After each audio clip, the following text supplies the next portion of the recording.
What's up, everyone? Welcome back to another edition of Sports to the Wire. For those of you who are actually new to the channel, I am your hostess, Rashid. My boy on the other side of the panel there, Barrick. What's up, guys? All right, and special guest joining us is Kenneth Murray. And, welcome to you. Yes. He wants to actually try. As you guys can see with the title and text on screen, the Minnesota holds games due to Daunte Wright police shooting. This is going to be a part 2. And Kenneth actually wanted to give some input on this. And Eric, take us off real quick. Well, yeah, first and foremost, like I always say, we a sports show first, and we try to integrate politics along the way. And I commend the sports franchises in the state of Minnesota for basically acting on them. And personally, they didn't have to, but they did in the wake of the Daunte Wright shooting. And I commend them all for that. Moving forward, man, it's just getting to a point where it's just getting tiring and discussing how black men are being mistreated by police officers. And now we have this issue with a routine traffic stop, which obviously none of the proper steps were taken in this particular situation. And at the end result of it all, we have an excuse from an officer stating that I had the taser. I knew what a taser was. I was trying to reach for it, but unfortunately I had my gun in my hand. We know how that concept goes because you have to remove the gun. You have to take off the particular security clip. You have to ready the gun, put the bullet in the chamber, and then aim it, squeeze the trigger, and fire. I'm sorry, where in the hell did the stun gun come anywhere in this picture?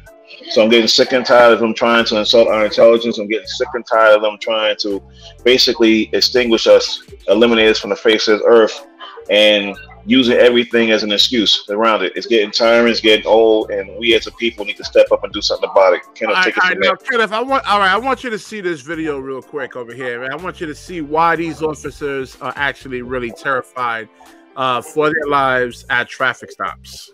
So this over here comes out of New Mexico. New Mexico state trooper actually pulls over someone and guys just blows him away. I want you to see how fast this happens.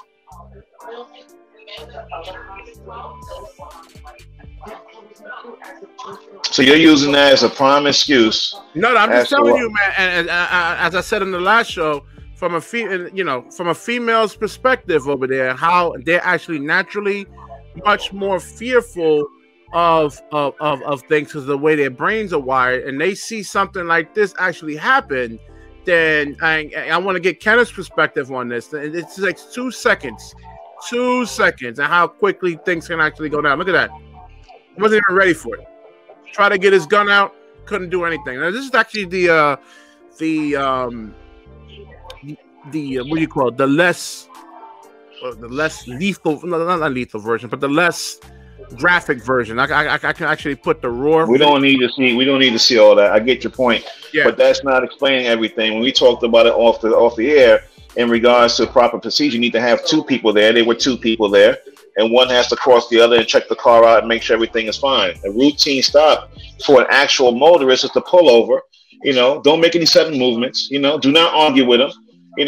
Don't get into a conversation with them, and politely provide them with your information and receive your ticket. That is the proper procedure, right? Of course, this man did not be in that position. We don't know what got started. We don't know how it began. We don't know if he was speeding. We don't know if they got his license plate through some kind of concept. We don't know what's going on with that. Okay, yeah, so all right. So let's get your perspective on this, and to the audience, I do actually apologize for Kenneth's video not working. We had some technical issues going on here. And in the future, we definitely have this stuff ironed out here. But Kenneth, let me get your perspective on this. The system of white supremacy has killed another non-white person. Their anger in the community is justified. This keeps on happening. In 2020, there were 20 police-involved shootings that ended up with the death of non-white people. This included George Floyd and Breonna Taylor. Now, if white people are being killed by the police, where is their outrage? I am telling you and your audience that a revolution is coming. A revolution is coming because of the daily injustices suffered by non-white people. What is needed right now is justice. What is needed is the prosecution and the conviction of all and any police officers who abuse their power. The police are not public servants in the non-white community. They are an occupying force, and the role of the police is to keep the non-white community in place. As a people, we are at a crossroads, and we are going to do what a First Amendment right tells us to do. But let me be very, very clear. We should never riot and tear down our community. We should put pressure on the politicians to do their job, but we also need to do our part in stopping the violence. The system of white supremacy has killed another non-white person. All right, so we're not going to look at the fact that Kenneth, that he actually ran. He had a warrant out for his arrest. And listen, guys, especially black men, if you're going to be a criminal, man, have your paperwork in order. Stop.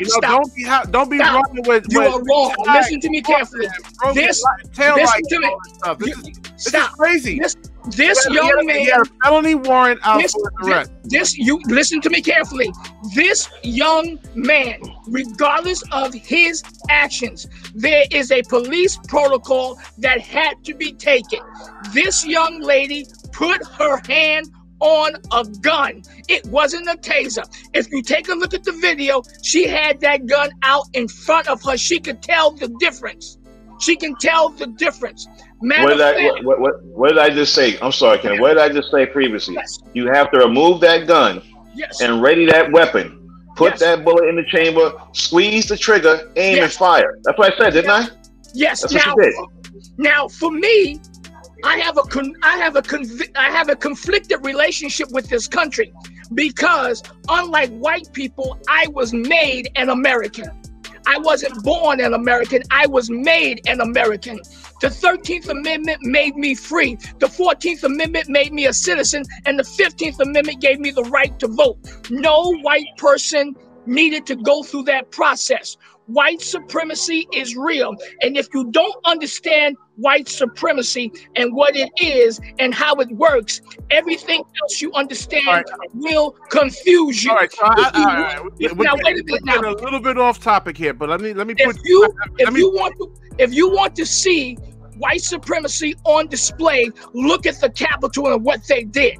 Okay, look at the Capitol and what they did. Slavery started in Africa by black people. Sir, let me be very, very clear. I am not talking about Africa. I am talking about what happened in this country. Over here, man, because there's a lot of bad information going on out there. Only 6% of white people owned slaves back then. It was white people that actually ended slavery. Yeah, but why are we talking about slaves on this, guys? Why are we talking about slaves? I just wanted to... Hold on. Let me make sure we're clear about something. That was then. It's okay to know our history. But that was then. We weren't slaves, are we? Were we? We weren't there. We weren't born. It's okay to know our history. But we got to talk about right now. And what's going on right now is we're getting eliminated. We're getting exterminated. Period. Yeah, I don't think police shootings is actually the thing, though, Barrick. I can say now heart disease is actually the one that's actually exterminating our black people. The black-on-black murders that you actually see in Chicago. Let's see on Memorial Day how many people get killed in Chicago.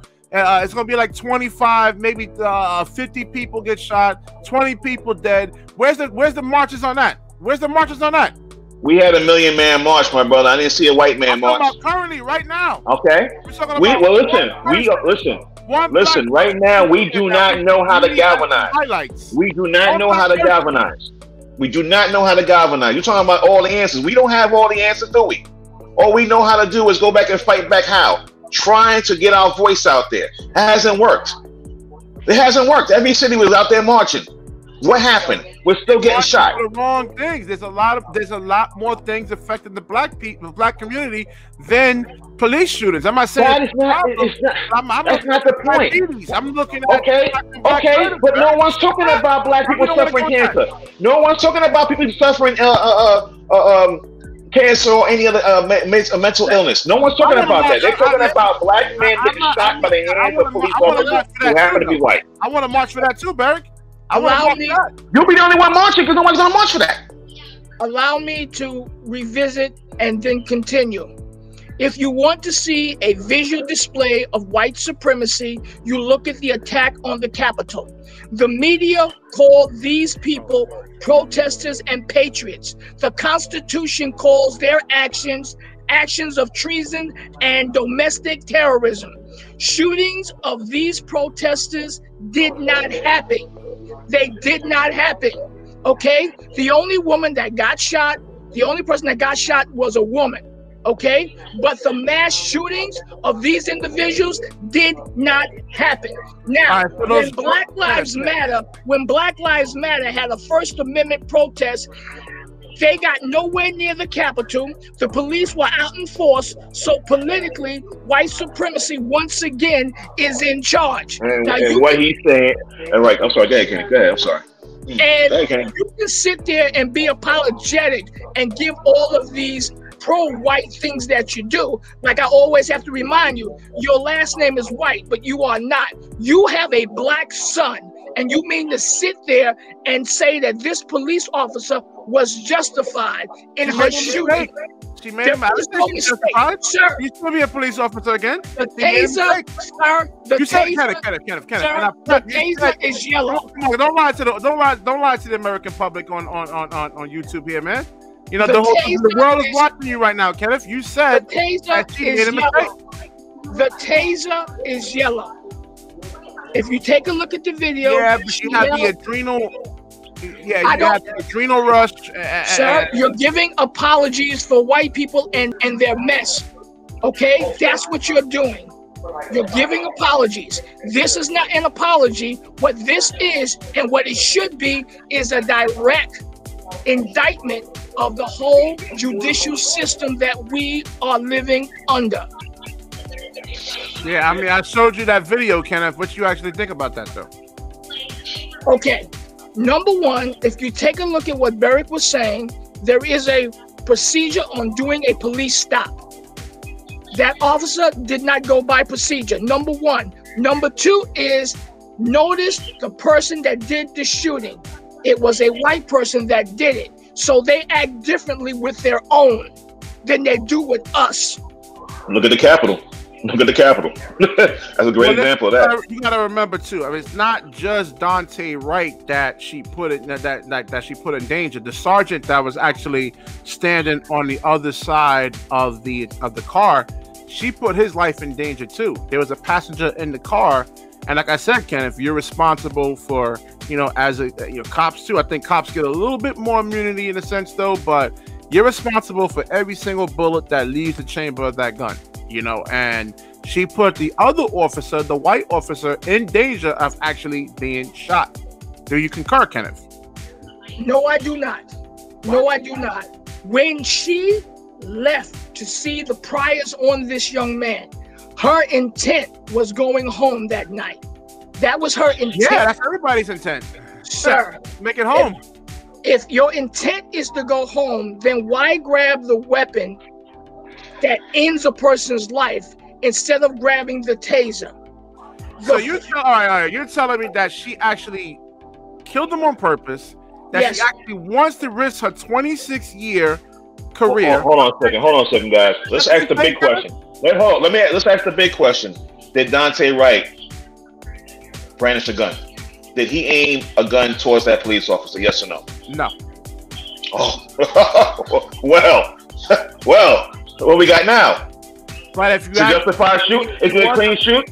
He had a warrant out for his arrest. The cops. Did he have a gun? Did he put her in a position to want to put that gun out? You just said no. There was no gun there. Well, she's looking at it that she could have drove off with the officer trying to. Coulda, woulda, shoulda.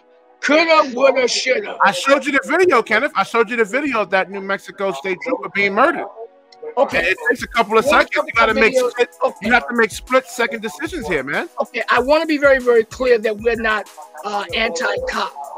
There is a video of a black woman of a black woman and a white officer who primarily is telling this woman, do not go back into your car. And she goes back into the car. She pulls out a weapon. And I saw that video. Exactly. That's what I'm saying. She shoots the officer. Yeah. The situation is that is the most dangerous. That is the most dangerous stop in all of I'm glad you acknowledge that. And that's why I gave the breakdown steps of what you're supposed to do. When we out here in the city and we're in our cars and we've all been pulled over before at least once in our life. Have they been in danger? Have we been in danger? No. They came up to you properly. They did the procedures properly. So they all do it. They all do it. That's why I asked in the beginning, what led to that routine stop? What put them in that position in the first place? That's what I said in the beginning of this video. No. It's not just having your tags pulled. What allowed that situation to reach the level it did? By for them. Why you run for? Because he had a warrant. But he had a warrant. But did he have a gun? But did he have a gun? Who put the bail money up for him? That's the. But did he have a gun? Listen. If I came up to you and I aimed to squeeze a gun at you, then what you gonna do? If I aim to squeeze a gun at you, what you gonna do? You gonna reach for yours? Yes or no? Reach for mine. Yeah. Okay. What Barry is saying is absolutely correct. You know, Rashid, that you have to use that weapon when another weapon is equal force. There was no equal force. There was none. The car can be used as a weapon, Kenneth. I mean, a car can actually do much more damage. But he wasn't in his car to do that. He ran, like you said. Yeah, but the officer was in the car trying to actually get him out of there. And I think he was trying to put the car in gear and trying to take off, put the officer in there. I think that's then shoot the tires. Then shoot the tires. Then shoot the tires. Shoot the tires. Yeah. It's Barrick. It's split-second decision. I just don't think. And you know what? And I'm gonna call you up on that. You're right. It's a split-second decision. Something you're not aware of. Something you're not experienced with. You know why? Because it's easy for you to sit in that chair, for me to sit here and talk about how much that split-second is. Barrick, you forgot our jobs. You know, I don't want to blast them out there. We make split-second decisions every single day. Yeah, but we don't got a gun in our face now, do we? And we don't have a gun in our clip either. I want to speak to our community, okay? And please hear me and hear me well. It is time to rebuild black leadership. We cannot say Black Lives Matter if we kill each other. We cannot say Black Lives Matter if we are aborting our children. We cannot say Black Lives Matter if we are not politically strong. We cannot say Black Lives Matter if we are the predators against our own elderly.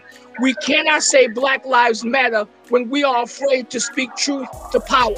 We must remove the emotion from our condition and be pragmatic and deal with our current condition with intelligence and practicality.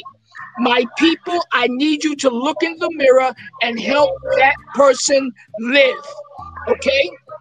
These shootings are going to occur and occur and occur. Regardless of what Rashid says, these are the ones that we know about. And be very, very clear, the only reason why Breonna Taylor incident blew up the way it did is because the community blew it up, okay? No one else cared about this. The only reason why Sandra Bland incident blew up is because the community blew it up. The media went with it. So to our people and to our community, we got to think smarter. Yeah, absolutely. And we'll wrap this up over here, but one of our subscribers, he actually left a statue in there where if the cops actually believe that he showed the whole section and things like that in the law, if the cops actually believe that the person's a danger to the community, you know, they can actually shoot that person. You know, shoot him in the shoulder. Shoot him in the shoulder. Shoot him in the leg. Don't shoot him in the chest. Yeah. I don't want to hear all that. I agree with you. And from what I'm gonna leave this off over here, comply and you will not die. That is wrong. That is wrong. That is wrong. All right, that is wrong. If you want to come back on it, Andre Castillo was in his car. He told the officers he had a weapon. He complied according to the law, and now he's dead. So don't tell people to comply. All right, send me a text on that. Send me a text. I want to see that video. You haven't seen. True. It's true. I didn't see it. I'm busy with this. Oh, I thought you was missing research. I thought you see it. I thought you saw the way you saw the other one. Let me ask you a question. Listen, I'm worried about the diabetes that's exploding in the black community. I'm worried about the damn black on black murders that's happening in the, you know. Do you seriously? I mean, I just have to ask this question because I always do. Do you want to be white? No, man, I love who I am, man. I love who I am. No. Rasheed wants to make sure. No, here it is. Rasheed wants to make sure he covers both ends. That way he shows that he's aware of everything. But he has to word himself properly to do that. And you don't do that to back that mindset. Learn how to back that mindset with your words. I get where you're coming from, but back it up properly. All right. So we're going to wrap this up over here. If you like the video, please like, comment, subscribe. Share it, and Barrett said 5 paychecks, man. If you do, man, this is a very, very generous guy here, man. Yeah, generous is coming. Well, make big thanks to our man Kenneth Murray. Yeah, thank you, Kenneth, for actually coming on and giving your input on this, man. Revolution today, revolution tomorrow, revolution forever. And Kenneth will be back on in the future. We know this is not going to stop. And the media narrative is not going to stop, and more of this stuff is actually going to keep going on. We'll get Kenneth's input on this with video next time. Yes, sir. All right, guys. All right, we'll wrap this up over here. Peace out. Peace.